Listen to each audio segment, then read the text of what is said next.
Hello and welcome to this week's NESN pregame chat. I am Doug Kai, joined as always by Zach Cox and Matt Chatham.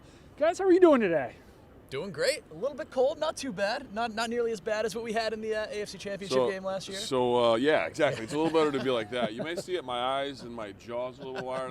I called 6 high school playoff games here yesterday, so my mouth was moving like that. Matt was questionable coming into the pregame chat with a jaw injury, maybe an eye injury, but and just he general made fatigue, it. Illness. Exactly, yeah. Like illness, like everyone Foxborough else. flu right there from Matt, but he made it. One thing that perhaps has not made it here yet is the Chiefs' bags. There's been a report that the Chiefs accidentally sent their bags to New Jersey rather than New England. They sent them to Newark. There's a new involved, but still, I don't know. You're giving them too much credit on that one, Matt. That's pretty brutal. So, yeah, if the Chiefs can only dress 25 guys, I guess we know why, because the rest of them don't have pads out there. But, Matt, I mean, obviously you've never dealt with something like this, but how does this feel to a player to be like, all right, I don't have my pads, don't have my anything going on right now? Yeah, so I don't know if you can see through the lens here, but actually there aren't too many guys out right now. But some of the kickers were out earlier, and some of the guys will like to come out and do a little jogging on the field and pregame stuff.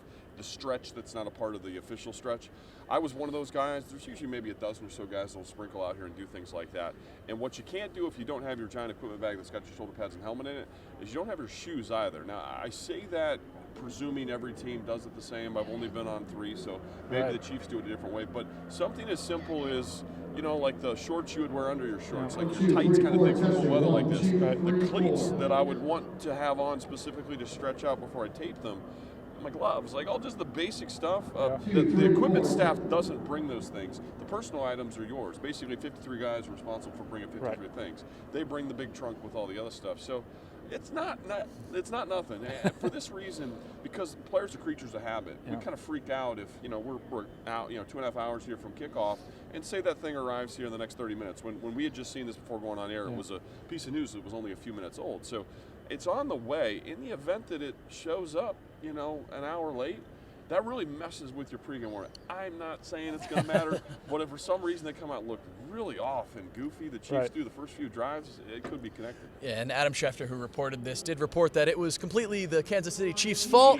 So any Patriot conspiracy theories are going to be unfounded on this one. Yeah, no warm Gatorade situation on this one. We've got the national anthem blaring in the background here for the warm-up. But let's talk about the game a little bit here. I do find this to be obviously a fascinating game, one that I've really been waiting for all week, just to gauge where the Patriots are at, because I actually think this is a team that's somewhat similar to the Houston Texans, where they've got a high-powered offense, not the greatest defense. So once again, it's a test to see if the Patriots offense can actually start to produce some more points out here. And it's also a good test for the defense, which did struggle a little bit last week against the Texans, especially in must-have-it situations. They let up 4 receiving touchdowns, which was very out of character for the Patriots defense. So I think that both facets will be fascinating to watch, but the biggest one is the Patriots offense, and to see if Mohamed Sanu is maybe a little bit healthier this week, can contribute a little bit more, and perhaps give a boost to the Patriots offense. But Matt, let's start with you.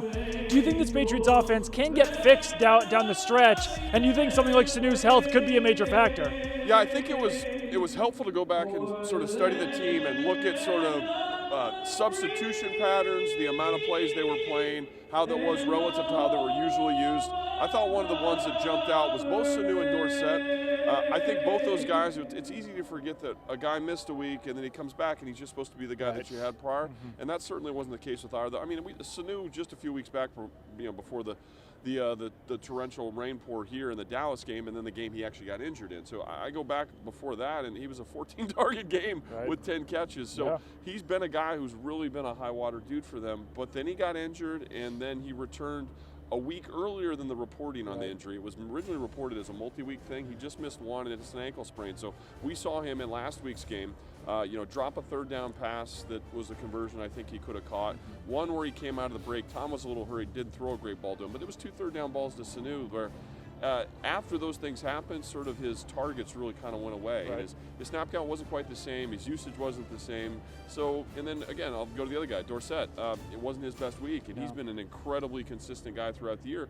But I think, hey, you're back. You had a concussion. You'll be fine. But neither guy really performed as we're used to. So I think you shouldn't be surprised that there's a bump and like, oh, wow, Muhammad caught 8 balls today, or Dorsett caught 3 or 4 in a few big plays. Those things are sort of almost to be expected because, these things aren't sort of all happening in a vacuum. Yes, N'Keal Harry's back, but there was a lot of other nonsense going on in the roster. Right. So it'd be great to see what they're like, a sort of consistent thread here all the way through, and then we'll go. What's going on? We're anticipating that at this Yeah, point. we're Yeah, waiting. yeah. I think Mohamed Sanu's health is one of the bigger factors facing this Patriots offense right now, because if he can be that number 2 wide receiver, as he looked in that Ravens game that you mentioned where he was targeted 14 times, had 10 catches, had a touchdown, that really has a trickle-down effect to everybody else, because when he's not out there and he's not healthy, last week he played 22% of offensive snaps. That was his lowest percentage since his rookie season. So it And really even lower than when he was a brand new player here. Absolutely. Which is kinda goofy, that really right? shows to me that Right. he is Something's wrong. he was not yet fully healthy from that ankle injury. But if he can get fully healthy, if he can get back into that number 2 spot, that bumps down the kind of responsibility level for Philip Dorsett, who, as we've seen in the past, when he's in that 4 to maybe 3 receiver role, he can be very productive and very reliable for the Patriots. But when he's asked to play a pseudo second receiver role, he's really not. And he hasn't been nearly as effective this season as he was last year. I mean, last year he had a catch rate of 76%. That was one of the best in the NFL among receivers with more than 40 targets. This year, since week 5, it's a 44.1%. And among receivers that have his similar target numbers, that's second, or it's tied for last in the league with Ted Ginn down there. He has not been the reliable target for Tom Brady most of this season, ever since those first few games. And I think part of that has to do with the talent around him, where he's asked to maybe play a little bit of a more prominent role than he has in the past. And as we saw early last season and at times this season, he's not really built for that role. If they can get him back into that complementary role, it's really going to help a lot for the Patriots offense, I think. And when he is in more of a pseudo 2, or sometimes in the past he's even been a 1 in this offense, he's going to draw more attention. He's going to draw better players in coverage. And Tom Brady has tended to target that number 3 receiver, especially this year, and that's been JAKOBI Meyers a lot of these games. And a lot of the time that we kind of lump the rookie wide receivers together with N'Keal Harry and JAKOBI Meyers, but I think that JAKOBI Meyers has been downright impressive this season, especially for an undrafted rookie.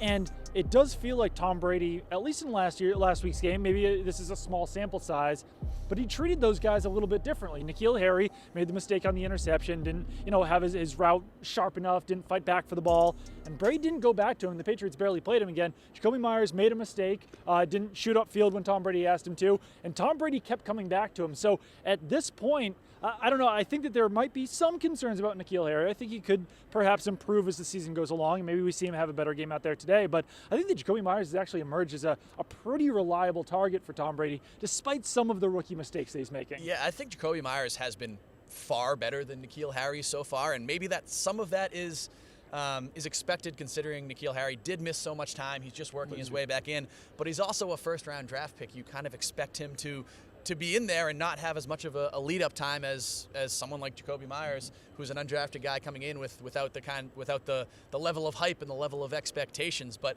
no, it's going to be really interesting to see if N'Keal Harry can build himself up a little bit over these last few weeks before the postseason, because with a lot of Patriots receivers, we see them struggle a little bit early, or even if they're not struggling, they're not very involved, and then over the second half of the season, then they kind of pick that up. That's what we saw with Malcolm Mitchell a couple years ago, where it wasn't until around week 10 or 11 that he became an actual factor in the Patriots offense. Maybe that will be the case with N'Keal Harry week 16, week 17 as the playoffs begin. I think if he can get to that level, it'll really help the Patriots offense. But as of now, in terms of reliability, it's far and away JAKOBI Meyers is a clear favorite over N'Keal Harry in that regard.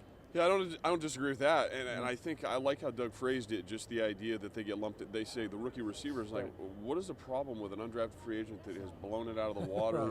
Lost almost 40 yards receiving on 2 plays called back last week. He was tremendous. Like, I don't understand how one could complain about that or think there was an issue with that. He's really great, and N'Keal's not quite ready. So I mean, okay, on to the next thing, and that's kind of how I look at this. I think one of the biggest issues is the Patriots leading into this week were the second lowest usage on a percentage basis of teams using 12 personnel of any team in the NFL, the lowest being San Diego. And that is the real weird and oddity. Why is that important? Because if you're a really, really high 11 percentage team that struggled to run the football, not struggled, but I mean, there are weeks and pockets where they've been able to do it, but there's been a lot where it's not been a focus. Yep. You're having issues with offensive line play. You're using more and more 11 where you're banged up at the receiver position and shuffling guys through. That's just sort of a cauldron. That's going to be an issue, obviously. So if you want to get back to the point where, you know, we get out of these conversations about what's going on with the fourth receiver, what's going on with the fifth, what's even going on with the third, that conversation is not as important in a team that runs more 21 and 12 because there's only 2 receivers on the field. So there are going to be moments in situational football, you know, 2-minute drill, 4-minute drill, stuff before half. You know, if you're in comeback mode like they were a week ago, where you need 3 on the field and they need to be productive and they gotta light it up. But independent of that stuff, this doesn't need to be that kind of team. I look around the NFL at some of the better teams. There's a lot of them that will have a top guy, a far and away wide receiver. They've got their Julian Edelman. I think that's very serious or very comparable. And then they'll have a top back often as the number 2 target. So, and then maybe the 3's their tight end and their second receiver is actually the 4th guy. That's very, very normal. So I'm not sure what scenario it is we're looking to get back to. I just think they got to be better, and I think you can look throughout that game where, you know, Matt LaCosse was missed on 3 different occasions where he was wide open and they missed. They couldn't get off the field. They threw an incompletion and he was open and didn't get a ball. Ben Watson and LaCosse together have been on the field for just 3 weeks thus far, and they've been targeted 11 times and had 8 catches. Very efficient between those 2 dudes. 12 was used a whole bunch in last week's game. But once the deficit happened, they got away from it. And that's just kind of a function of sort of game flow. So my big thought is, you know, we could talk about it, and both Doug and Zach make good points about the receivers. I'm just of the mind that it won't matter. You know, if Philip Dorsett ends up with 2 catches a week, 3 catches a week, if N'Keal contributes 2 catches a week, JAKOBI gets 3 or 4, and they start winning and maybe distribute the ball to their tight ends a little better, and Jules keeps knocking it out of the park.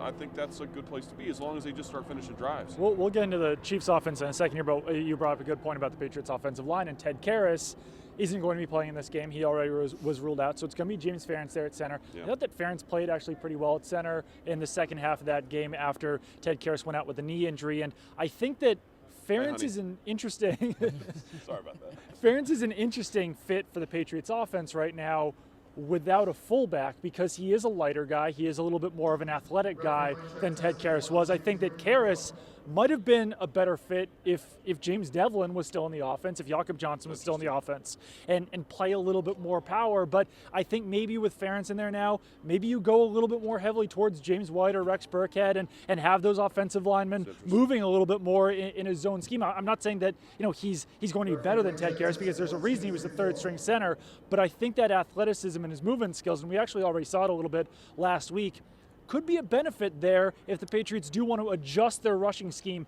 a little bit now without a fullback in the offense. Yeah, I think you could continue to see them sort of move away from the power running that they had at the end of last year, that they've used at times this year. They haven't used a lot within the last couple of weeks, but if you just look at their personnel, they have a linebacker playing fullback right now. They have their 3rd string center. Marcus Cannon, their right tackle, is still dealing with that illness, didn't play particularly well last week. Just the personnel there on the field isn't really conducive to playing that style. So I agree with you. I do think it makes sense for them to have James White more involved in the rushing game, as they did last week. I mean, James White had by far his most productive game of the season. Now, a lot of that did come in maybe, if not garbage time, at least after the game. 135-yard carry, too.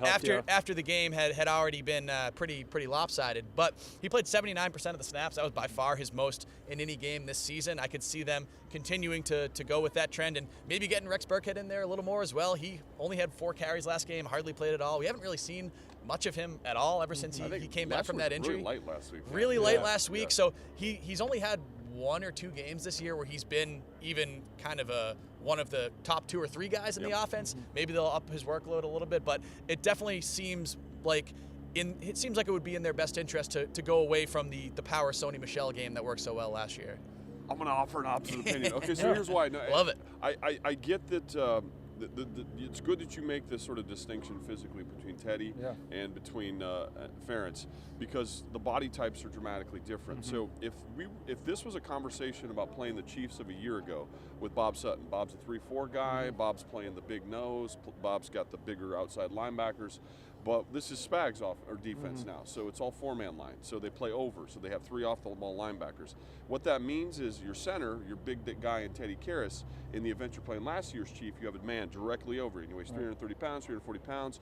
So if you want to run power stuff, say where that's being Ferentz playing that group, you'd be in trouble with a lighter center because you virtually have to double the nose play after play, right? You're going to have tough times getting movement because 1/2 of your blocking component, it's not as big, right? Yeah. So, but on weeks where teams play gap schemes and play over, and the guy that Ferentz will often be blocking on pass protection, Ferentz may not block anyone. You drop back and you're the clean the pocket guy, or in run play, you're the chip and climb up to a linebacker guy.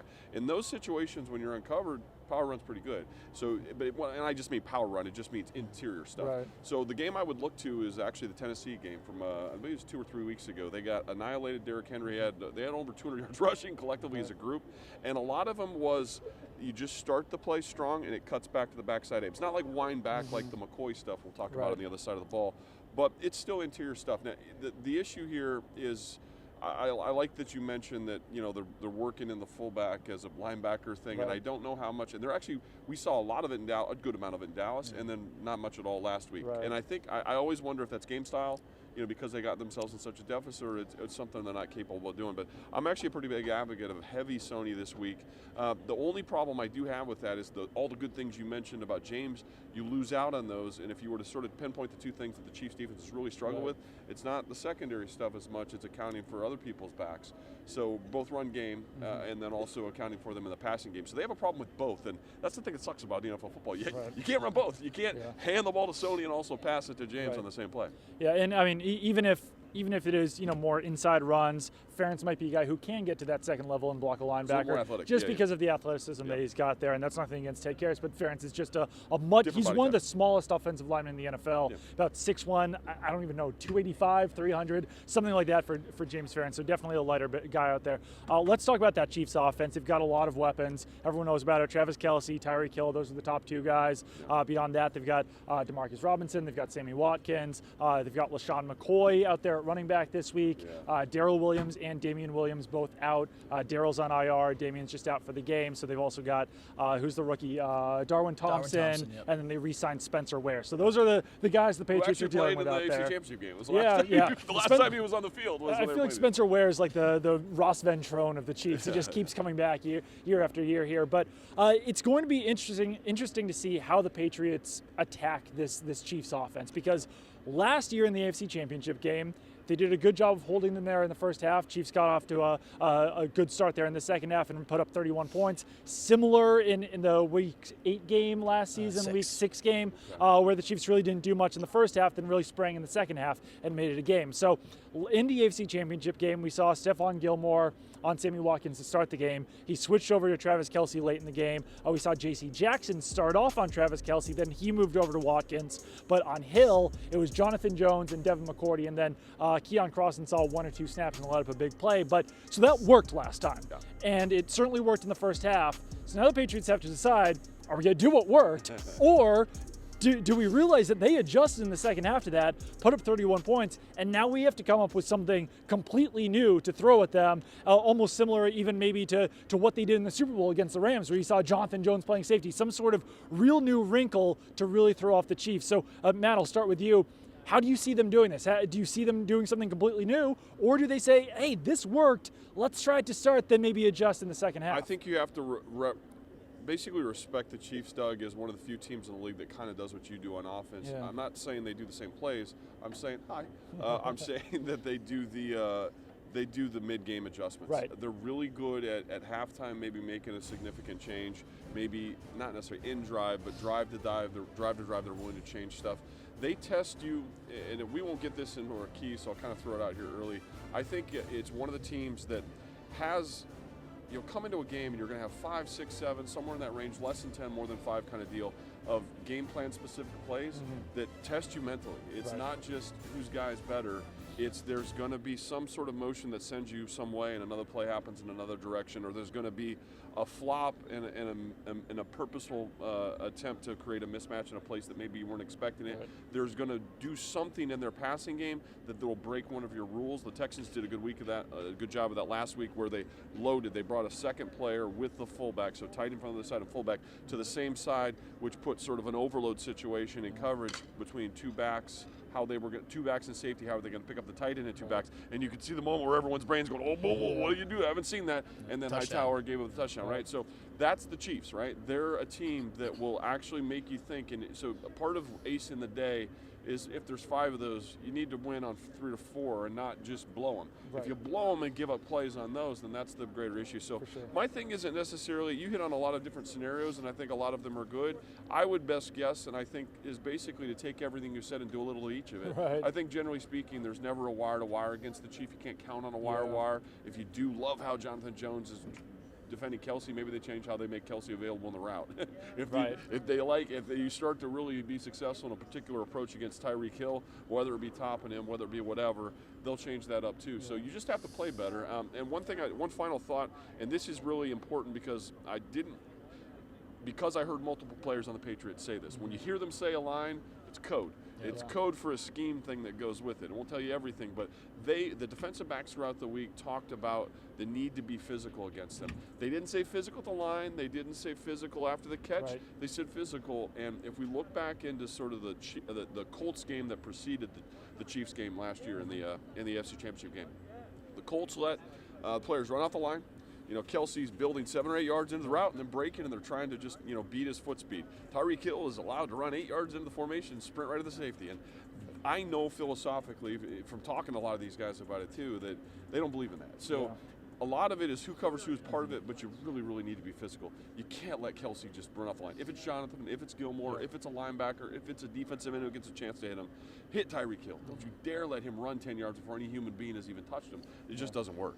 Yeah, I think the biggest stat to know, or the stat to consider going into this game, is those 2 games last year that the Patriots and Chiefs played. Chiefs scored 9 total points in the first half. Yeah. They scored 62 total points in the second half of both of those games. So Andy Reid is going to be making adjustments at halftime, which means the Patriots also need to be making these adjustments. I don't think, no matter what they come out with in the first quarter, whether it's Jonathan Jones and Jason McCourty on Tyreek Hill again, or whatever they decide to do with Travis Kelce, whether that's Gilmore, whether that's Jackson, whether that's somebody else, I don't think the strategy that they have at the beginning of the game is going to be the same strategy you see from them throughout the game. So they are having to get multiple players ready for these multiple roles. I do think a point we touched on a little bit earlier, the fact that Damian Williams is not playing in this game, I think that's a big bonus for the Patriots, because Damian Williams scored 3 touchdowns in that AFC Championship game, 2 of them on receptions, and we saw last week that this Patriots defense can be beaten by running backs in the passing game. Some of these linebackers are susceptible to guys coming out of the backfield. I mean, LaShawn McCoy has been a good player in this league for a long time, but he is definitely not anywhere near his former Pro Bowl level, has been very schizophrenic this season, and was pretty awful against the Patriots in both of those games last year. Obviously, different game plans, different offenses, but still, the fact that Damian Williams isn't on the field for this Chiefs team, that's going to be a big, big bonus for the Patriots in this. Let's get into keys. We'll start off on offense. I will keep mine very brief, and that's just to keep getting James White involved in the offense. He had a pretty big big game last week, especially late in the game. I'd like to see it start off and really get him rolling. I'm not sure why he was less involved in the offense early in the season, whether they were just trying to limit his snaps a little bit, but this is one of those games that you need to win, and it's against a very tough team. So just get James White involved as early and as often as possible. I want to see some more Mohamed Sanu, assuming he is healthy. The initial reports were that it was a high ankle sprain, so sometimes those take a little while for guys to get fully healthy from it. But teams have been running so much man coverage against the Patriots this season, and Mohamed Sanu is a guy, or at least has been a guy in the past, who can beat man coverage underneath with those sort of Edelman-type choice routes, option routes. He's a guy that can separate, not really down the field so much, but in those underneath routes, down the middle of the field. I think that if the Patriots can get some separation and get some production in those type of routes, it just opens up so many more possibilities for everyone else in their receiving core and in their offense overall. So I think getting Mohamed Sanu new, more involved, and back to close to the level we saw him playing at in Baltimore, I think that would really help this Patriots offense. I'm doing the final offense, and then I'll also send the final defense and send it right back down the line. For this reason, I'm actually going to use the same key for both sides, so that's I'm cheating a little bit here. But you heard them say in postgame about their need to execute better. You heard them say throughout the week, it's just sort of like the buzzword, and this kind of happens. You know, you get this many weeks into a season, it can get tiresome, you know, even with us. What should they do? What's the key to it? I mean, like, you know, there's 17 different things we could cover, right? And I think ultimately you have to look for themes that sort of marry and sort of tie all these things together. And as I went back and watched that Texans game, especially the coach's copy, it was increasingly frustrating how many times you would find play after play where one guy screwed up, right? And that's kind of what the execution stuff means. It doesn't mean, you know, and I think the broadcast can kind of mislead a lot of people. When you watch a TV broadcast, you're only seeing half the play. You never see what happens on the back end. You can't see who separates or doesn't separate, and all those kind of conversations. You don't always see everything going on the pocket. Sometimes they'll flash down the field and decide to do a highlight on the guy's route, and you miss the fact that someone gave up some pressure.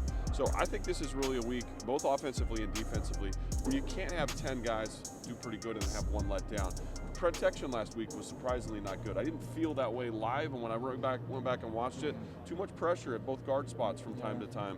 And the tackle position wasn't as good as it needed to be on the right side, and I think he's been sick. So it really, to me, on both sides of the ball comes down to you got to stop having these plays where maybe somebody's wide open and doesn't get the ball, and you're throwing to the guy who's doubled, you know, or maybe you do get the ball and you drop the pass. So it's really kind of come down to execution on both sides. And the reason that's important is because I think the idea, and it gets started, and I can understand the frustration that folks will have that they need this player and that player. Do they not have enough talent? This and that. The real frustration, and it's a boiling frustration. It's a very real thing. When you absolutely do have good enough players and you're not putting it out on the field. And I think that's really been the case for them in recent weeks. The opportunity here to really get better down the stretch with a really great group of guys and put this thing together. So Zach, what's your defensive key? My defensive key is you can't let Tyreek Hill have another game like he had, not in the AFC Championship game, because the Patriots did a very good job on him in the AFC Championship game, but in the previous 2 meetings, he had 4 touchdown catches, close to 400 receiving yards. He was just an absolute menace for the Patriots defense in both of those games, and he's the type of player that can just instantly from anywhere on the field. He had a 75-yard touchdown, a 67-yard touchdown. He's a guy that can score from anywhere on the field. And because the Chiefs were able to get him open on so many of those second half plays in that Week 6 game last season, and even in the 2017 matchup, that was able to kind of get their offense really going in the second half. And I don't know if this Patriots offense, as currently constructed, can win a 43-40 game against this Chiefs team. So maybe they can. Maybe if everybody on this offense hits his stride in the same time and they all come together. I mean, they have had some explosive games earlier in the season against some less quality opponents, but I think it's going to be very tough for the Patriots to win this game if they allow 160 receiving yards and 2 touchdowns to Tyreek Hill in this game. If you're choosing between their 2 weapons, Travis Kelce or Tyreek Hill, if you only need to shut down one of them, I think Tyreek Hill is the number 1 priority there. Mine certainly relates to yours, and on defense, it's just tackle. I think that's been a lot of the issues, with big plays against the Chiefs, is that there's a few missed tackles. The big plays this season have been caused by missed tackles. So it also relates to yours with execution, where, I mean, you just have to tackle the guy. If the guy's in front of you, tackle him and don't let him go off for a 78-yard touchdown or a 60-yard touchdown. And I know it sounds simple, but if they can do that, and they've got really good tackling defensive backs with Jonathan Jones and Stephon Gilmore and all those guys in the back end at safety, I think that they can limit those big plays, and then maybe the offense can keep up a little bit. Let's get into Chatham's choice. Patriots are favored by 3 points. The over-under is 49. Matt, how are you feeling on this game? I feel better about game style than I do margin. I feel like this is a good opportunity for the Patriots, but I think I feel a little like it would be too hopeful to just tell you they're going to cover the 3. I'm not sure. I mean, honestly, if they lose this week, I won't be surprised. But if they win a Super Bowl, even after losing this, I won't be surprised about that either. So I just think we're talking about a transition stage right here. How they'll respond to last week is unpredictable, right? Will the offense get back on track? Well, I kind of think they're going to be markedly better. Is that going to be enough? I'm not exactly certain. And defensively, I know they can shut this group down. I mean, this is a really good defense, but they've been sort of the boneheaded player or 2 or drive or 2, which has cost them. So I guess the better thing for me, if you're just going to have a conversation about odds, I'd talk game style. And for me, because of the uncertainty of the Patriots offense, I think it's going to be an awesome offense a month from now. I think today we're watching training camp games. We're preseason games essentially as these guys work together for the first time, or for the first sort of long extended stretch. So I'm looking at more of a kind of game that'll be under that 49, a Patriots close victory. But if I had to bet on one of the two, go ahead and stick with a game that's in a total of 46 or 7. I'm on the exact same page with you in terms of expectations. I wouldn't be surprised if the Patriots lose this game. I wouldn't be surprised if they go on to win the Super Bowl. I think if this game was in Kansas City, I would probably lean toward picking the Chiefs in this game. But because this game is at home, where the Patriots have been so good for so long, they've won 21 straight games here at Gillette Stadium. Last time they lost at home, Week 4 of the 2017 season. That was that Cam Newton Panthers game way back when. Wow. So yeah, long time ago. So I think in this game, the over-under kind of scares me. I feel a little bit nervous about picking under, again, with two offenses led by Tom Brady and Patrick Mahomes, even with the dysfunction we talked about earlier. I would say Patriots to cover in this game. That would be my pick.